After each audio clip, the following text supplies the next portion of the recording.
I came from. As I speak to you now, it seems so long ago that while still a young'un, I was given my first prison sentence. That was for deserting the ranks of the Lancers.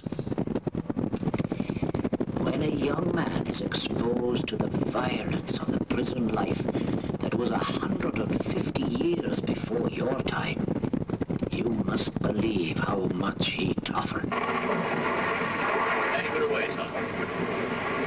All right, sir. Aye, sir. Open the prisoner's hatch. Aye, aye, sir.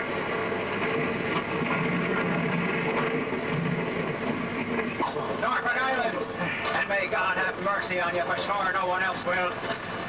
Step lively up the ladder, me fine gentlemen. The major's got a welcome for you. I can't move. Me leg arms are too heavy. Me legs are too stiff. What is this thing? Where have the bastards brought us? Two that were convicted with me will never see the light of day again. They died of cholera yesterday. It's warmer than old England, yeah. Sergeant Smith, march these thugs to the new jail without delay. Hey! Help! Somebody wait! Help me! Me chains caught in the rocks! All the convicts were finally landed. Though as time passes, many of them will wish for an easy end.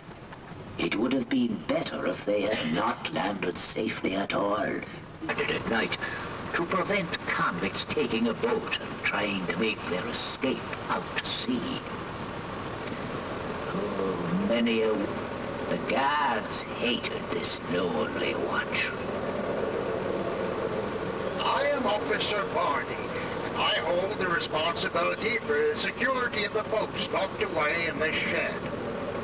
There are 2 launches of about 10 tons each, and 2 6-oared whaleboats housed in this building. The old sheds that we used before are become dilapidated, and the prisoners have made several attempts to break through the doors and take the boats. How far they could escape is uncertain.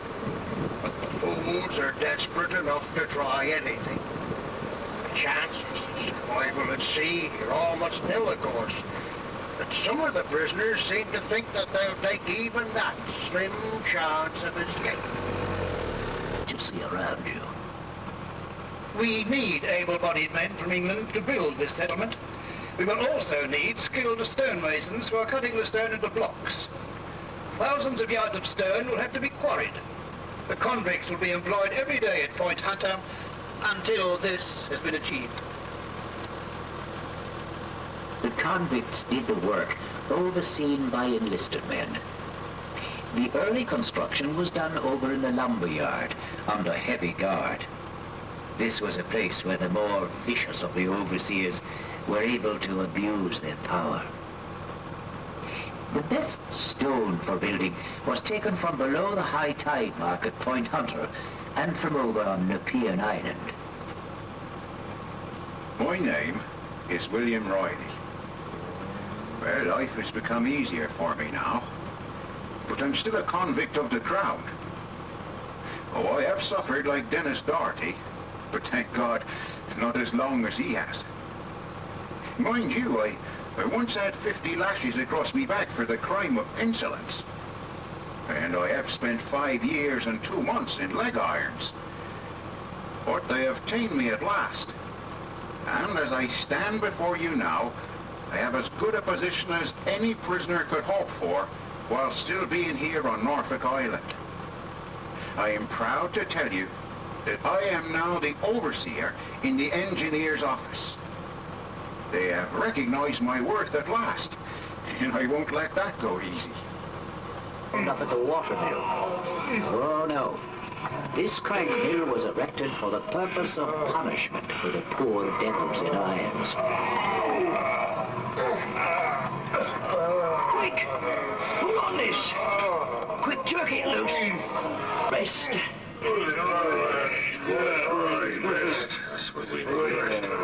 Those poor devils, covered covered with dirt and perspiration, with madness in their eyes. The cranks have been poorly designed, and tremendous pull is needed to move them. The work of building this jail was already behind when Childs arrived to take over command. Although the prison settlement would be shut down forever in just 14 years from now, Childs set to work to have this pentagonal institution completed. There were to be underground cells for the worst offenders. We dreaded the solitary darkness of these cells even more than the lash. This was about the only major building task that Childs worked on. All the best meat goes to the hospital, and it's too late to help men there anyway. There's dysentery from eating this foul and tough salt beef. Always the salt beef. Men in the first settlement who escaped at night ran through the bush. Yeah, and there are always plenty more on the next ship to take their place. Aye. When the next boat comes from Sydney with the stores, I'll be part of the crew to unload it. I'll risk that cat for the sake of a chance to get away from this hellhole. It's the... Have those convicts that go by boat to the island ironed up, so that there is no chance of them trying to escape. Now that we have 1,700 convicts under our parole, there is even more risk of revolt. That man, Kavanagh, and his followers must be watched particularly. I heard that. Puffed-up Irishman will learn a thing or two. Night and day, those cursed irons. They were manacled so long, their legs always had ulcers. Now you people here tonight might think that Childs was a cruel man. But there was Norfolk Island encouraged so much hatred that when later he was the Inspector General of Convicts in Victoria, his maddened victims murdered him.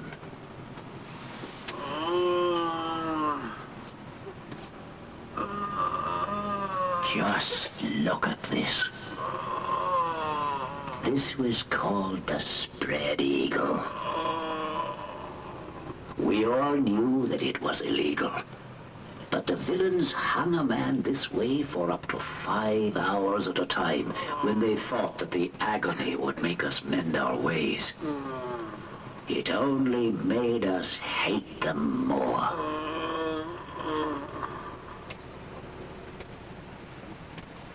The favorite cool term to express the agony of those who suffered under the lash.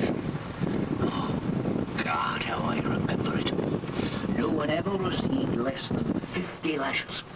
And I have seen men given 300 strokes. Some were sadists too.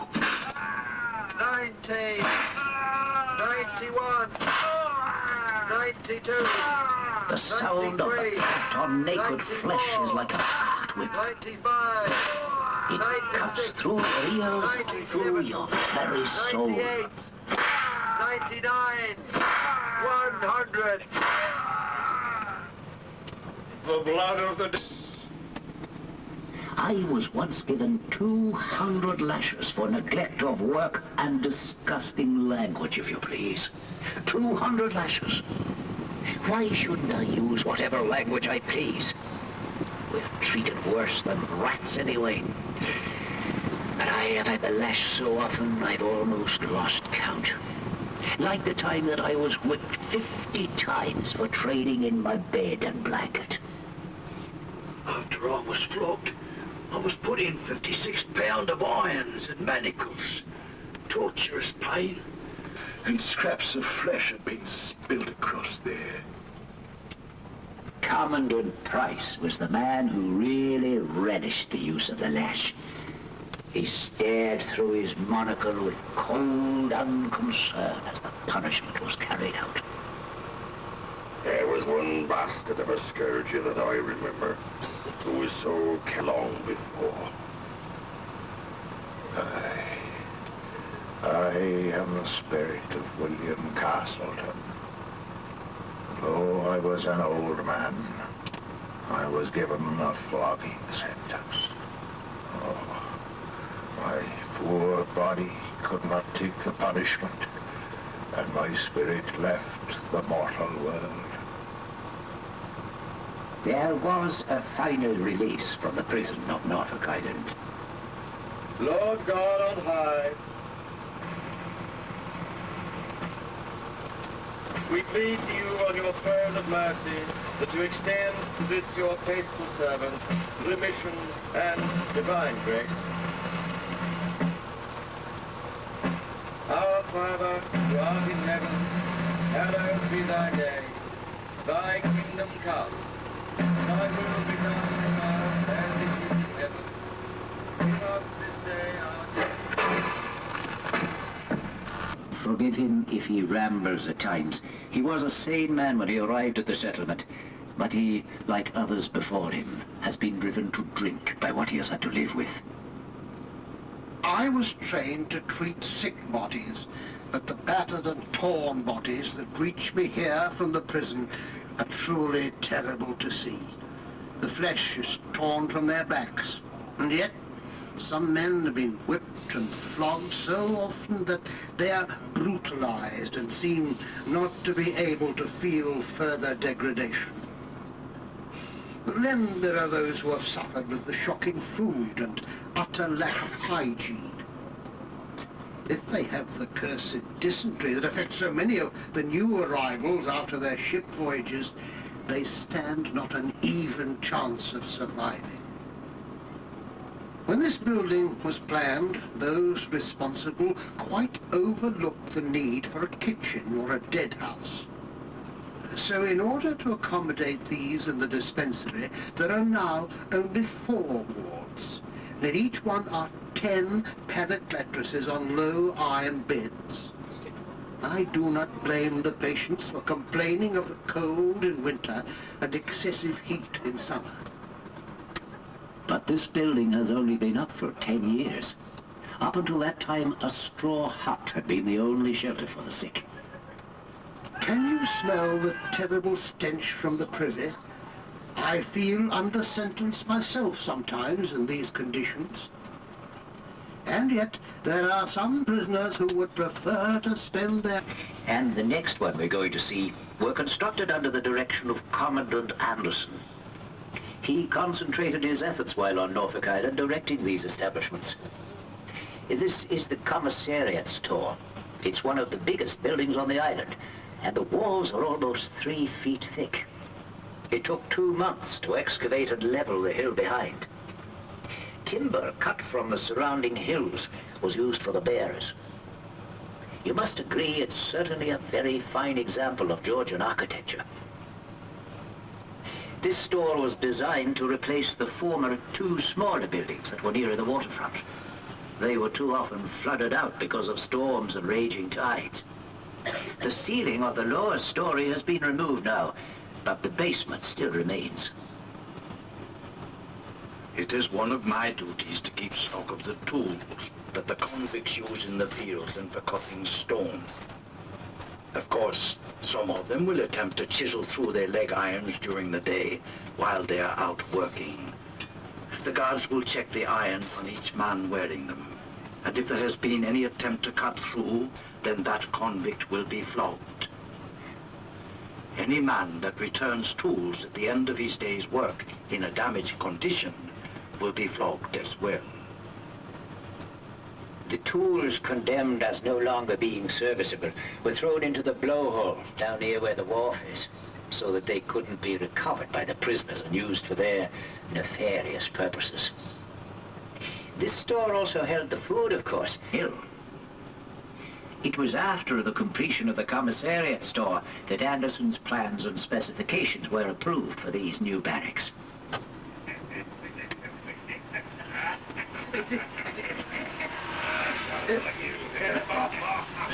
Of a man, and gets that of a beast instead. But I have others here who also need my spiritual guidance. The men, some with their wives, who have been posted to this forsaken isle, are needed in the civilian trades. Behind the scenes you can find shoemakers, carpenters, glaziers, painters, cooks outraged. and their self-respect destroyed. Knives and forks were not allowed on their tables. They tore their food with their teeth and fingers instead. The moral misdeeds of the imprisoned men is looked on with amusement, and yet the slightest attitude of lack of respect to the military is given severe punishment.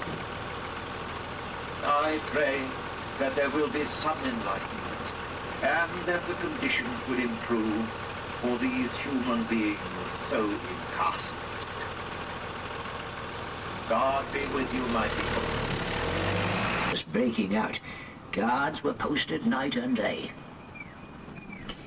This sole building has seen countless arguments over the years. You see, today it is the Assembly House. It was strange here for the women on Norfolk Island. We couldn't help but feel sorry for these convicts at times, even though they had committed such offenses against society. Certainly, their voices and bearing were crude and uncouth, but it gave the wives of the officers a most uncomfortable feeling, as their eyes followed us when we walked or rode throughout the settlement. There are young brash men here, as well as older ones, who are missing the female companionship and comfort that they were used to back in the home country. Come quickly, Mama. There is a ship arriving from Sydney town. Will it have the silk for my new dress? There will be a letter from your dear grandmama, my child. Who died in those ghastly times of the penal settlement. I am Widow Smith. My dear beloved husband, Stephen Smith, was the free overseer the night of the convict uprising at the cookhouse in July 1846. While he was on duty, he and 3 other constables were barbarously murdered by those devils. Now here am I, on this wretched island, a widow with 3 young children. And oh, how we pine for him. My name was Thomas Wright. They say a leopard does not change its spots, nor a criminal change his way of life. I was fully 60 years old when I was first convicted for forgery back in the county of York. And so much later, I was sentenced to transportation to Norfolk Island for printing my own banknotes. Yeah, that's right.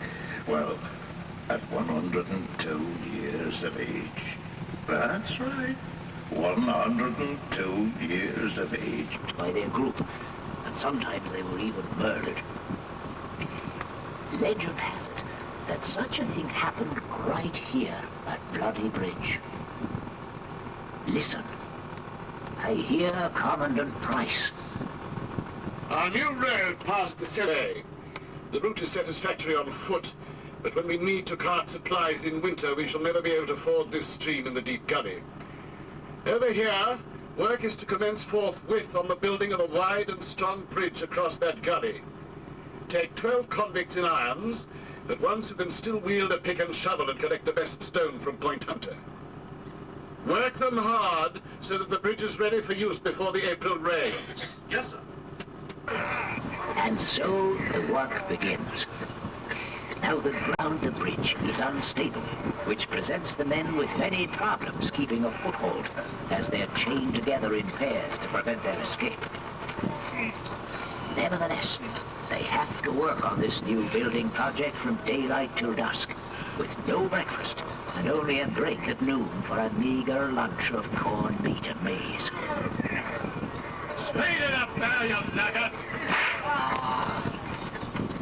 Come on! Lift that stone higher and fit it into the other. You can reach! Reach! Haul those stones up!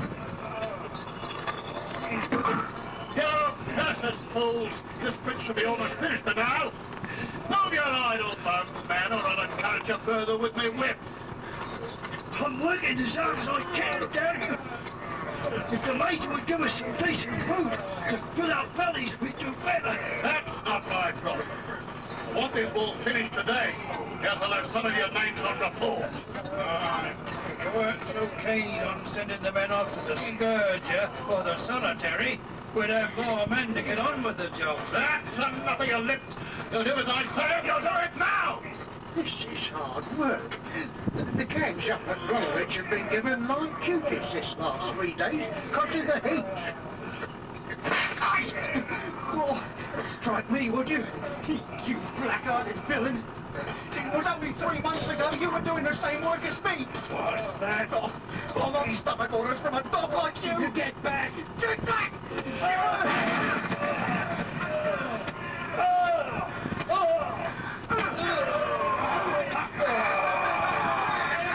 A gunshot always means that one of the overseers is calling for reinforcements. But reinforcements come too late for this man.